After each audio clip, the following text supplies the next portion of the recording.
river, run, run through the hills. Run, river, run to the sea.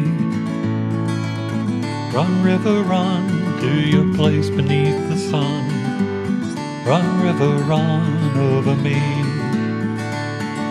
Run through the land, you run through my soul. Bring me wisdom and peace. Welcome to Be My Guest. This is Jan Lewis. Today we have a real treat from you, a children's author, and she is from Franklin. Her name is Lynne Morgan. Welcome, Lynne. Thank you, Jan. She wrote two really fantastic books, which I'm keeping for my son's two little ones. Crackers, this is the first one. It's about their own dog. It's a true story. Yes. And Crackers FBI. And we're going to zero in on these a little bit more. But, I'll hold them up again. So, anyways, Lynne, when did you start writing the Crackers series? That's an interesting question because I never intended to be a writer.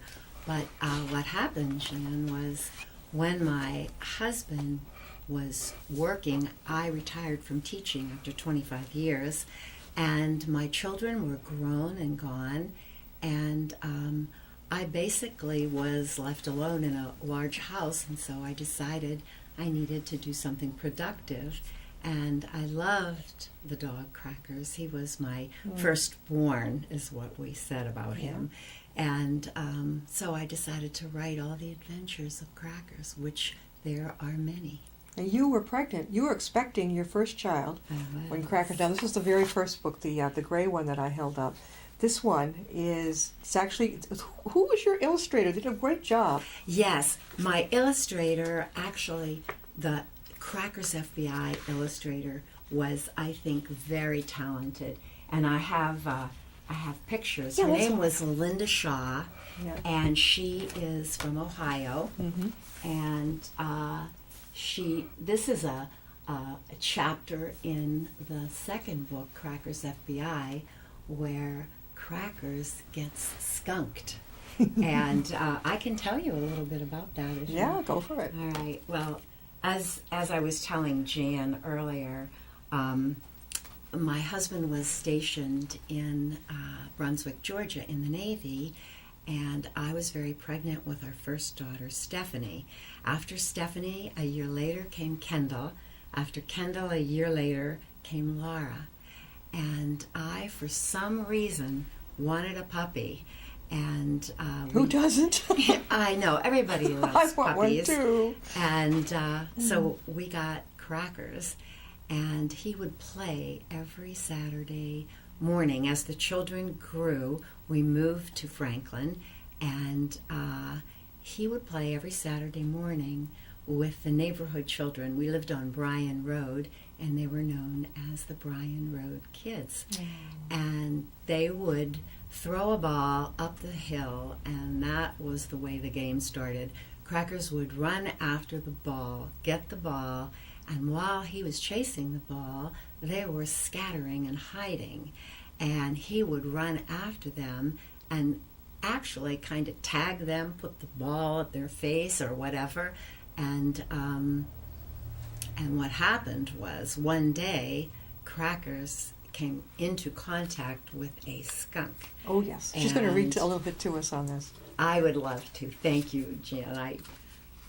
I just think it's a cute little story. Of course I do. I wrote it, right? Why not? All right. So Stephanie says, "Look," screamed Stephanie, "there's a skunk." "No way," said Kendall. But it was true. There, right in the direction in which Crackers was running, was a skunk. Unfortunately, Crackers wasn't watching where he was going. He had his head turned in the direction of the Bryan Road Kids, who were hot on his trail, and he ran right into the path of the skunk. Then, as he turned his head to see where he was going, he came face to face with that skunk. "Whoa," thought Crackers, "my bad." And that was Crackers' last thought before the startled skunk ejected his ill-smelling fluid all over Crackers. Crackers was skunked. His first thought after being skunked was, how humiliating. How old was Crackers the dog then at that point? I would say 4. About And what 4 kind of, what years. breed was he? He was a total mutt, mixed breed. Yeah, well, I can see, it's adorable. He almost looks like he's got some beagle in him. He might have some beagle in him. So and then I see a police dog and beagle. Yeah. Well, this was Crackers when he was older, Yeah, okay. when he joined the FBI. Oh, okay. Quote, unquote. And that's when he was the baby. And that's when he was a puppy, yes. And how did he share with people how he took to the new baby? You have read the book, haven't you? Well, that's the thing about Crackers. He loved our family. He was very loyal. And people say that you should never have a dog first and then have children because the dog will become jealous. But in our situation, Crackers was completely devoted to each baby as they entered our home. And he would hide under their bassinet. I don't think he meant to hide, but he felt that he could be closer to them, the closest to them, by being underneath the bassinet. And when people would come to look at the babies, he would growl, and it really startled most of our friends and family, but he didn't want anyone near his little baby. He was very protective. Very. Now, the first book that came along was this one. Now, without giving away a lot of it, what was this one about? All right. I'd like to tell you a story about, if I have the right. Yes. In this book, there are many adventures, but one of them sticks out in my mind because it seemed to be a favorite of a little girl who was in the 4th grade at the time. I have never met this girl, but her name is Angela. And I know her mother from a shop that I visit. And Angela loved the Crackers book. And she loved the story where Crackers would run over the hill because our home was at the top of the hill, and then there was the hill, and then there was the Kennedy School in Franklin. And she would come out at recess, and Crackers would run over the hill and do something that was not very nice. He would eat the lunches Of the kids. They had brought their lunches out for recess, and then they were going in to eat them, and Crackers got caught. And the name of that chapter is Crackers Gets Arrested. But the wonderful thing about Angela is she wanted to be a journalist and love the Cracker stories, and now she's going to be graduating from Franklin High School, and she's got a scholarship to George Washington University in Washington, D.C. Now, this is your daughter? Or No, this is just a little girl who I've never met, but I know her mother. Yeah. And she's going to study journalism and history, I believe. Excellent. And the way, just this little clip is, as Crackers is running over the hill, he cannot believe his luck. He forgot completely about visiting Stephanie, Kendall, and Laura at recess time, and he went straight for those little brown lunch bags. He picked up one, he shook it until a yummy peanut butter sandwich fell out. Crackers gobbled up the peanut butter sandwich. He shook another bag, and out came a ham and cheese sandwich. Crackers gobbled that up too. He was having a wonderful time until a little boy saw Crackers eating his sandwich and ran crying to his teacher. The police were called, and unfortunately Crackers got arrested, but was brought home, and we promised that he would never go out at recess time again, because you know in those days there was no leash law. You just opened the door and the dog went out, and it was perfectly fine. And he knew where to go. And he knew right where He knew what to the go, food was. Jan. He knew. That's right. Were you kind of, I don't know, if my dog did that, I'd be like, oh my God, my head would be like this. I So was embarrassed. so embarrassed. I was very embarrassed. But the kids probably got a real kick out of it. Well, except for the ones who lost their lunches. Well, yeah, that could be a little. What did the school do about that? Nothing. I mean, what could you do, right? Or, Well, I don't know. You mean, did they maybe give the kids a free lunch? I hope they did. I hope they did. Yeah. I know it. When did you start? When did this occur to you? I know you were now in the house alone. You're thinking, I've got to do something, but what made you think of this? I missed my dog. I loved him. And he all of these stories are true. The only one that's a bit exaggerated is the FBI story. Right. But all the others happened exactly as they are written in this book. Now, the other book, the next one, is called Cracker's FBI. Yes. Now, tell us a little bit about this one. All right. It's Cracker's FBI and Other Adventures. Actually, the only one that is about the FBI is the first one. But in fact, my husband, Graham, who I call Gray, is an FBI agent. He's a retired FBI agent. And he was going on a surveillance one night, and Crackers knew that something was up, and he would run to the door and run back to Gray, and run to the door and run back to Gray. So Gray said, okay, you can be my partner and come along.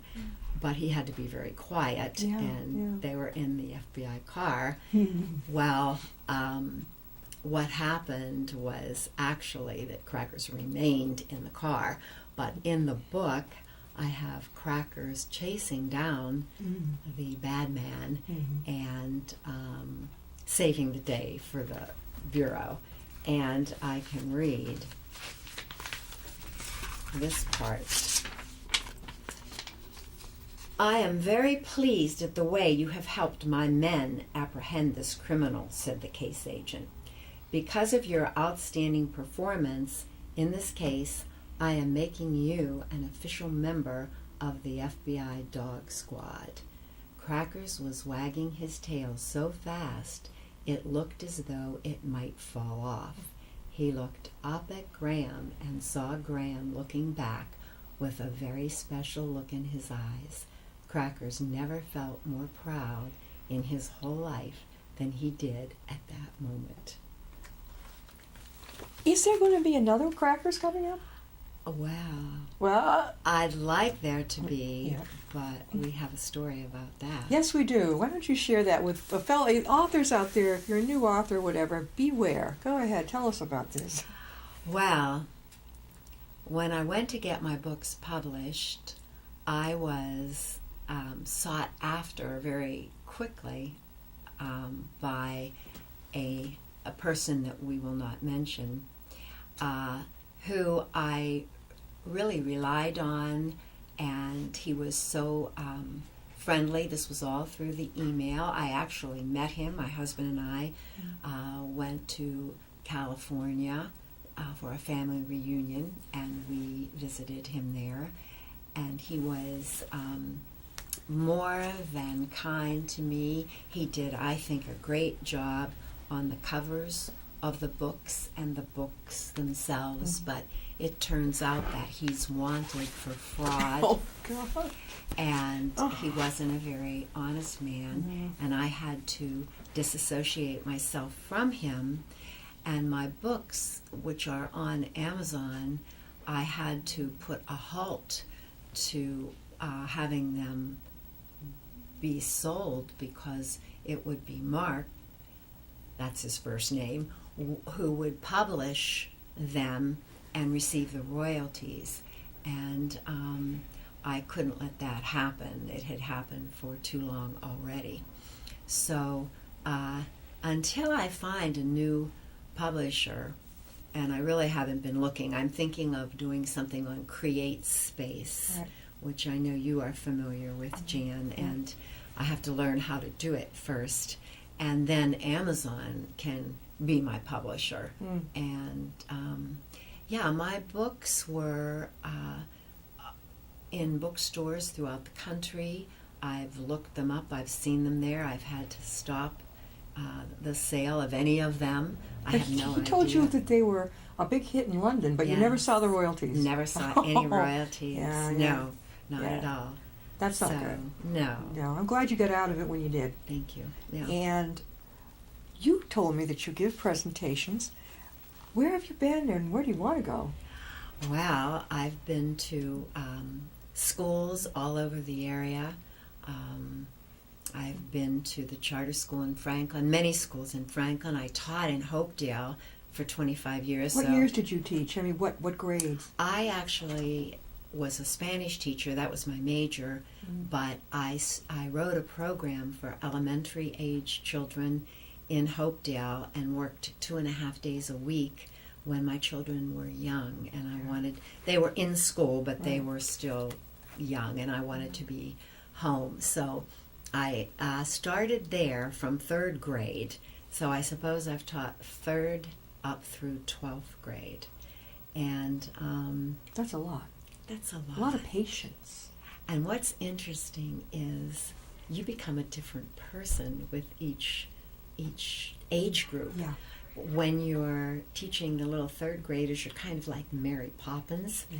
And then when you're teaching seniors, Yeah. you have to be an entirely different person. Yeah. You know, it's like I don't know, at that point they're saying, oh, yeah, who's this gal? Or who's this lady? And then you Yeah. have to really gain respect because they're older now. They're older. Which I would say is that more stressful, a little bit, the older ones?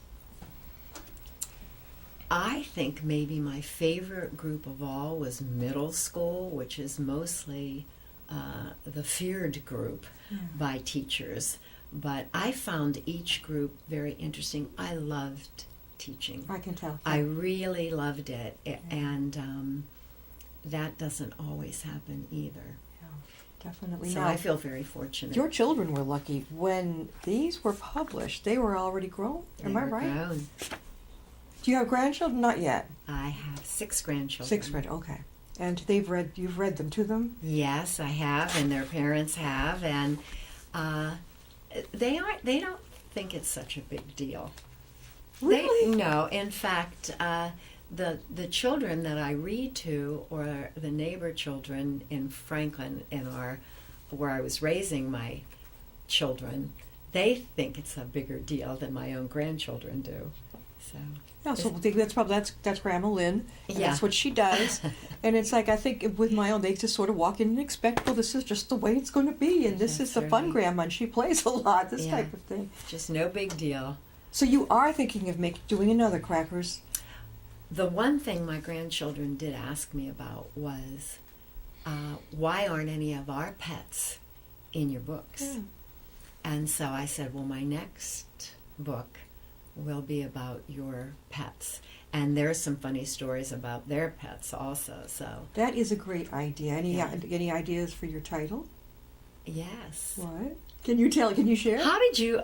I'm amazed that you know to ask me these things because we have not talked about I see. um, Psychic. Crackers, leader of the pack. Oh, like a gang of animals. Which could sound scary, but it is just the grandchildren's pets. I think that's awesome. What Yeah. have they got? Guinea pigs, cats? Now that I'm going to do just dogs, except for one extraordinary cat, Benny. Benny was the size of a small dog. Oh, yeah. Benny was beautiful, long white hair. One of my friends said Benny should have been called Princess, Yeah. but Yeah. Benny was a wild little cat, Yeah. big cat. The boy cat. The boy cat. Rawr. Yeah. Yeah, our boy cat looks like a small dachshund. Okay. He's fat. Okay. Yeah, Yeah. he's a fat one. And then we have Riley, who's a golden retriever, beautiful dog, very well mannered. We have Black Jack, who is a black lab and just a love of a dog. A little slow, getting a little slow now. And then we have Rascal, who was a, what do you call them when they're brought up from another state? Rescue dogs. Rescue dog. He was a rescue dog. We almost got one, and that was tricky business. We had to bring it back. It was not what was represented. Oh. Well, this dog, my granddaughter, who is now a senior in high school, when she was younger, she would learn something in school, and she would come home and teach it to the dog. And I thought it was, being a teacher, I thought it was a great experience Yeah. because she would reinforce what she had learned, and the dog just got all the attention and just loved it. Well, look at the kids are doing in the libraries. I don't know about in Franklin, but out in Grafton and everything, they're reading to the animals. It gets the kid to read, and they think the animal's trained. It's like a therapy dog, and it just sits there and listens. I wish that was there when I was little. Yeah, of course. That would have been a blast. That would have been wonderful. How do people get a hold of your books, Lynn? Your Crackers books?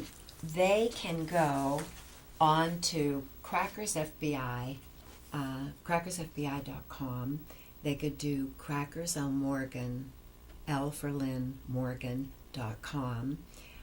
If they go to those websites, they will see my email, which is lynnmorgan@crackerslmorgan.com, and they can reach me through that. I would be glad to send them books, autograph the books for them, and that is all explained on the website. Right.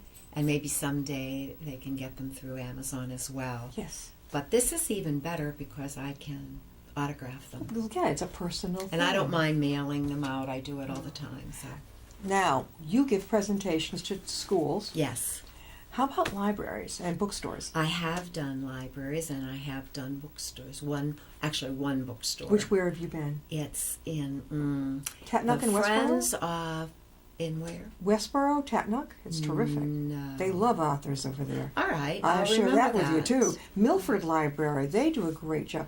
The FBI agent that I had mentioned to you earlier, Yes. that's where we met him up there. All right. They really do it. Yeah, you can tell the different libraries that are pro bringing the authors in, and they have the room for that too. Yes. That's yes. important. I've been to the library in Franklin, of course, in Wrentham when we lived in Wrentham, in Hopedale, of course. Yeah. So that would be wonderful. I met, we call him our resident senior. Oh my gosh, he must be 81 years young by now. Glenn Ickler, and he is from Minnesota, and all his books are mysteries about a duo in Minnesota. And I think he must crack out 2 books a year. One book. Wow. He's in Hopedale. That's where I Okay. met him, at the Bancroft Library. Oh, all That's right. you What's go- his name again? Glenn Ickler. Ickler.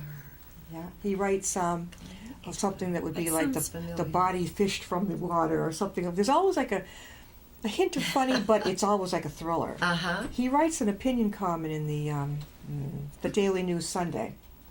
He's a sketch. I mean, he's got tongue-in-cheek humor politically. Now, you said you have your grandchildren.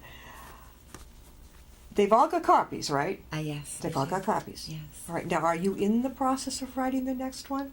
I have started it, but that was before I found out that my publisher... Yeah. Yeah, so I haven't... It's on hold. But don't put it on hold, because as soon as you can just go off. Like 99.9% of the authors who sit in that chair are completely self-published. Do they do it through CreateSpace, or do they have someone publish their books? Sometimes they'll go something like you did. Most of them will do it themselves. Others will create space, or there's another one I can't think of. I'm not techie. Okay. And some will pick out, these that are popping up everywhere, almost like pimples. They're like the little publishers who are like little private. They operate out of their home. That's not a publicist. That's a publisher. I've been a publicist. I'm the one that gets you out there. I don't publish your books, but they'll sometimes do that. And most of them have had pretty good luck. You didn't. Most of them have pretty good luck with that. But the majority. Where do you find that list? Excuse me for interrupting you. But- Online The list of. of publishers that you're talking I don't know. If I were to Google it, I'm naive, but I'd probably put private book publishers New England. Private book publishers. Dash New England, something like that, and then just kind of like take it from there and grow it from there. All right. And if you say something that you could even call, say, if you're not the one, what direction should I be going in? Yes. Actually, another libraries, the bigger ones might have ideas too. All right. You see how good you are? I can come up with the stories and write them, but I have no marketing sense. Oh God, At I all. was born with marketing in my mouth. Yes. Oh, yeah, I've gotten authors out there. There is a huge, my audience knows about this, in every July, I don't know if I told you, every July in Danversport, gorgeous, you and your husband would love it. It's the huge Danversport, Mass. Yacht Club, and they totally dedicate the huge ballroom to all genres of authors. Oh. Mm. Yeah, we need more children's authors. Mm-hmm. And you go in there and you can walk from display to display, talk with the authors, buy if you'd like. You authors can get up and mingle with each other and network. You can eat downstairs, the glorious restaurant. Sounds overlooking the- wonderful. And then down in the other part of it is all sci-fi and cookie thriller fantasy. There's something for everyone, but still not enough children's books. Wow. That's why I think even if you didn't sell one, I always tell the author, don't get upset when you go in there. Even if you don't sell, make sure they get your card. Walk around with your own book. Maybe take a buddy with you, your husband or wife. Have them man the table. One of you walks around and says, "Have you seen this book? Down there's this lady, wonderful, you know." and you just what? That's how I. That's sometimes when I would help somebody publicize. I'd go in and I'd grab their book and I'd say, "I'll be back." And I'll go around and go say hello to different people. Good for Customers would you. be coming up. They must love you, Jan. Oh, I'm not afraid of that at all because I think if I had room, my bedroom would be totally taken over by books. By books? Oh my God! I mean, I'll stumble if I have to get up in the middle of the night. I have to make sure when I go to sleep that they're kind of like shoved under the bed. That you have a path. Oh my! Oh my gosh. I've fallen asleep with them in the bed, Oh. and sometimes I'll start to go to sleep. I'll say, "What's that?" And it might be crackers, or it might be something else I just finished, or I had marked the page and I didn't even put it on the bedside table. But the bedside table is another story because it's. Yeah, my bedside table looks like that too. You're a piler upper. I'm a piler upper, but you know, I am thrilled because my books seem to be really loved by the children, and I've had mothers come to my house. Yes. I think I told you that, and Yeah. I want to surprise their children for Christmas or for their birthday or whatever, and they buy, maybe the children have one book and then she'll come and buy another. I've had them drive far, and I agree with you. It's good to get out there, and I Yeah. need to do it more. And Oh, definitely. I can talk with you, but there's a lot of places around here that are fun. how did you get into what you're doing? Avid into broadcasting, Yes. reading, or writing memoirs. Which one do you want? I was going to say broadcasting. Broadcasting. Just quickly, it started in college when I was majoring in art, and I was bored. My father had been in radio, and I said, you got a radio station here. I got to go find out what this is all about. So I went in, and they said, yeah, you can come in. You'd be the first girl announcer on our station. You're going to have to learn in one morning how to run the Oh, console. my. And everything. That's how determined I was. I got it. I ran it. It was a DJ thing. And then from there, I went to a public station in Brockton, and like the night shift, playing country music of all things. Oh my gosh. Okay. I took whatever I could get. Then the years went by. I had my son, and a friend found out that I was interested in television. And she says, my husband works at the local cable station. And I didn't hear anything more. Suddenly I got a call from him. He says, come on down. We'd like to have you come on board. Would you like to talk with us? I said, oh yeah. So I ended up with a man old enough to be my dad. It was delightful. He was my co-host. It was live for 1 hour once a week. And you talk about intense. That you got baptism under fire. Your lights are streaming at you. Yes. It's an hour. Oh my gosh. My co-host is my opposite. He was my opposite. He was just silent. Oh no. So I had to you were the chatterbox. Well, I had to carry it, and after 2 years, I just couldn't do that anymore. Mm-hmm. I said, I'm getting my own show, and from then I went on from there. But that was back in '93, so it's been. Ever since. It's fun. Yes. Yeah, it's fun. I can tell you enjoy it. Oh yeah, you meet so many people, and people not from our town always. Quite a few, but people from all over New England. We've had from beyond. One guy flew up from Florida, stayed with family in Boston, and came on down. Oh my gosh. One more time, how can people reach you to get your books? They can contact me at crackersfbi.com or crackerselmorgan.com, and they will find the information that they need there. We're talking with Lynne Morgan, and she's one heck of a good children's author. Moms out there, check our library downstairs. I'm going to suggest you go downstairs on the way out and talk with Matt. And he's shown an interest in having more of our guests' books on downstairs. I mean, why not? All they have to do is go right downstairs. So look for Crackers. And it's a really cool, both of them are really cool, and there's another book coming, she tells us there is. And so I better hear about it to have you back on. Okay. All righty? Thank you, Jan. All right. Thank you so much. You're welcome. See you next time. Thank you, Bob.